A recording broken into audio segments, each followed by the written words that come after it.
নমস্কাৰ আজি মোৰ নতুন ভিডিঅ'লৈ আপোনালোক সকলোকে স্বাগতম জনাইছো। আজি লৈ আহিছো মই আনেটি আপোনালোকৰ বাবে শিশু বিষয়ক ভিডিঅ'।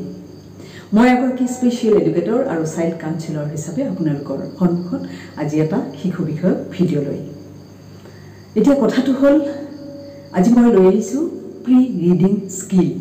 প্ৰি ৰিডিং স্কিলনো কি আৰু প্ৰি ৰিডিং স্কিলৰ প্ৰয়োজনীয়তা ৰিডিঙৰ পৰ্যায়লৈ লৈ যোৱাৰ আগতে আসলতে প্ৰি ৰিডিঙৰ যথেষ্ট প্ৰয়োজন আছে আৰু আপুনি যদি প্ৰি ৰিডিং স্কিল দিব পাৰে শিশুটিক তেতিয়াহ'লে আপুনি পৰৱৰ্তী সময়ত যথেষ্ট সুবিধা পাব আৰু শিশুটিৰ বাবেও যথেষ্ট সহজ হৈ পৰিব কথাবোৰ।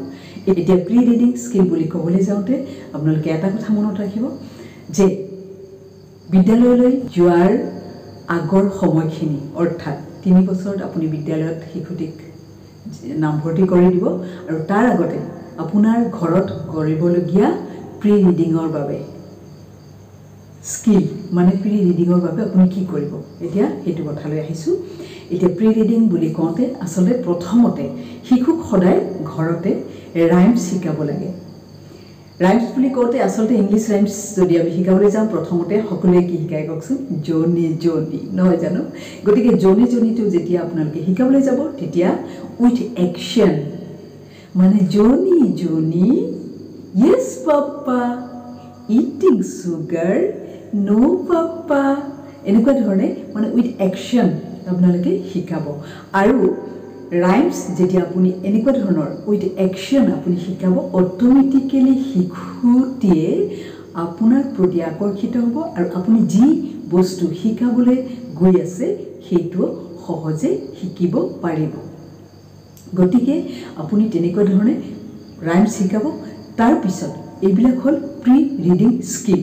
তাৰপিছত আপুনি ছং শিকাব পাৰে। সহজ সহজ কিছুমান সৰু সৰু গান আছে সেইবোৰ আপুনি শিকাওক যিবোৰ গীত আচলতে শিশুৰ লগত জড়িত সেইবোৰ আপুনি কৈ গাই শুনাওক আৰু শিশুটিকো লগে লগে গাবলৈ দিয়ক। তেতিয়া কি শিশুৱে গমে নাপাব যে শিশুৰ আচলতে প্ৰি ৰিডিং স্কিল ডেভেলপ হৈ গৈ আছে। তাৰপিছতে আপুনি প্লে মানে খেলা যেতিয়া আপুনি খেলিব তেতিয়া কিছুমান এনেকুৱা ধৰণৰ খেল খেলিবলৈ দিব। এতিয়া ধৰক আপুনি ইন জেনেৰেলি আচলতে পাৰপানী বুলি ক'লে আমি সকলোৱে জানো তেনেকুৱা ধৰণৰ খেল বা কিবা নাম্বাৰ থকা খেল বা আপুনি যেতিয়া বল এটা খেলিবলৈ দিব তেতিয়া কি হ'ব আচলতে ইমান সৰুতেতো ভৰিৰে ইমান বল তেনেকৈ খেলিব নোৱাৰে শিশুসকলে।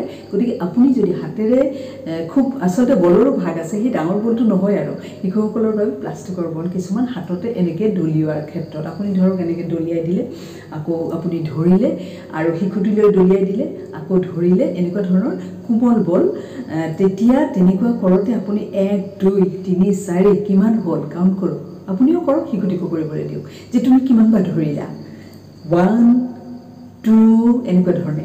গতিকে এইবিলাক হ'ল প্ৰি ৰিডিং স্কিলৰ কিছুমান মেথড।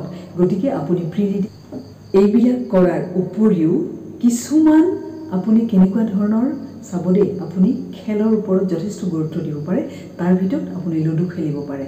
এতিয়া লুডু খেলাৰ লগে লগে কিন্তু চাব আপুনি তাত কি শিকিব আপোনাৰ কাউণ্টিং শিকিব কাৰণ 1 2 যেতিয়া আপোনাৰ সেই চক্কা বুলি আমি যিটো কওঁ আৰু সেইটো মানাৰ লগে লগে তাত যে ডটবোৰ দিয়া আছে তেনেকুৱা ধৰণে আচলতে শিকি যাব আপুনি নজনাকৈয়ে সেইবিলাক শিকিব।